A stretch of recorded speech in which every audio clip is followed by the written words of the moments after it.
एक परिवार की बहू अपने मोबाइल पर फेसबुक के पन्ने पलट रही थी। फेसबुक पर एक युवक से उसकी दोस्ती होती है और उनकी बातें होने लगती है।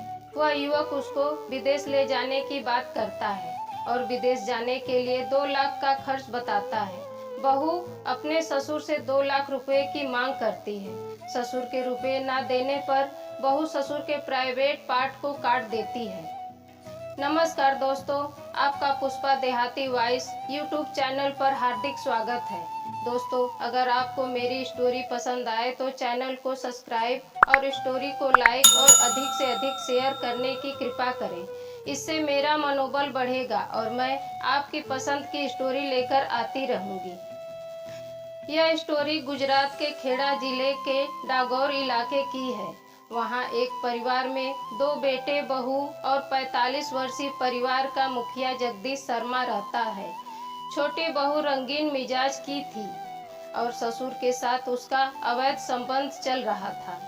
ससुर जगदीश शर्मा और छोटी बहू मनीषा शर्मा को जब संबंध बनाना होता तो दूसरे घर जाकर संबंध बनाया करते। संबंध बनाने के बाद जगदीश मनीषा को कुछ पैसे दे दिया करता था। मनीषा पैसे पाकर खुश हो जाती।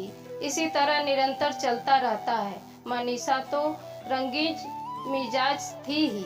वह अपने मोबाइल पर वीडियो देखती, सोशल मीडिया पर कुछ ना कुछ करती रहती थी। एक दिन मनीषा अपने फेसबुक पर पन्ने पलट रही थी। उसकी मुलाकात फेसबुक पर एक अनजान व्यक्ति से होती है। दोनों एक दूसरे के दोस्त बन जाते हैं और आपस में दोनों की बातचीत होने लगती है। कुछ समय बीतने के बाद जब वह अनजान व्यक्ति मनीषा को पूरी तरह अपने झांसे में ले लेता है तो मनीषा से वह व्यक्ति विदेश चलने की बात करता है। मनीषा विदेश जाने के नाम पर काफी खुश हो जाती है, लेकिन वह व्यक्ति मनीषा से कहता है, इसमें 2 लाख रुपए का खर्च है, इसका इंतजाम तुम्हें करना होगा। मनीषा रुपयों की व्यवस्था में लग जाती है।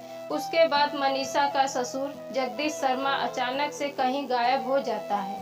जब 3 दिन तक जगदीश शर्मा घर वापस नहीं आता है तो परिवार के लोगों काफी चिंतित हो जाते हैं और परिवार का बड़ा बेटा विजय शर्मा सहित कुछ लोग मिलकर जगदीश शर्मा को ढूंढने लगते हैं। जान पहचान वाले से पूछताछ की जाती है और रिश्तेदारों के यहाँ पता करते हैं, लेकिन कुछ पता नहीं चलता है। अचानक बड़ा बेटा दूसरे घर पर जाता है। दरवाजे में ताला बंद रहता है। ताला तोड़ा जाता है और अंदर का नजारा देखकर सभी कांप जाते हैं। कमरे के अंदर जगदीश शर्मा की नंगी लाश पड़ी थी और उसका प्राइवेट पार्ट कटा हुआ था। सर पर गहरा चोट था। तत्काल पास के थाने पर सूचना दी जाती है। पुलिस मौके पर पहुंचकर लाश को पोस्टमार्टम के लिए भेज देती है। पोस्टमार्टम रिपोर्ट में प्राइवेट पार्ट कटने और सर पर चोट लगने के कारण मौत की पुष्टि होती है। पुलिस छानबीन में लग जाती है। तभी मृतक का बड़ा बेटा अपने छोटे भाई की पत्नी मनीषा पर शक जाहिर करता है और अवैध संबंध वाली बात पुलिस को बताता है।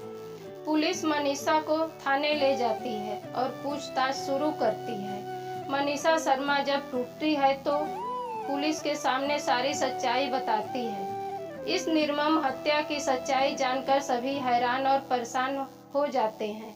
मनीषा बताती है, फेसबुक पर एक अनजान व्यक्ति से दोस्ती होना और विदेश जाने के लिए 2 लाख रुपए का इंतजाम करने का कहना।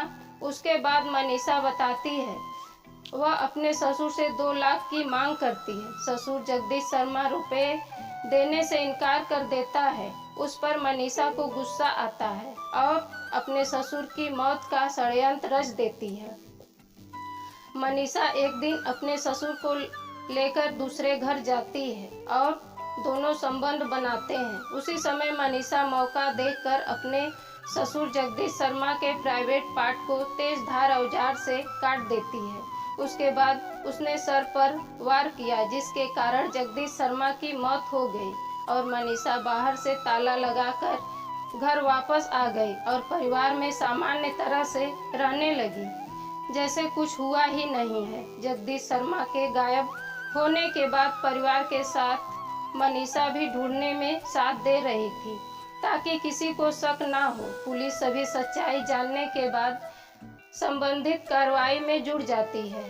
दोस्तों, इस कहानी को सुनाने का सिर्फ एक ही उद्देश्य है, आप सभी को जागरूक करना, सचेत करना है।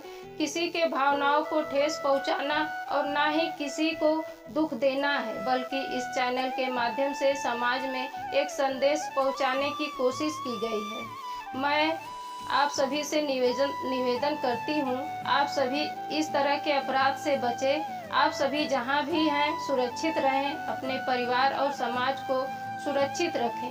जय हिंद।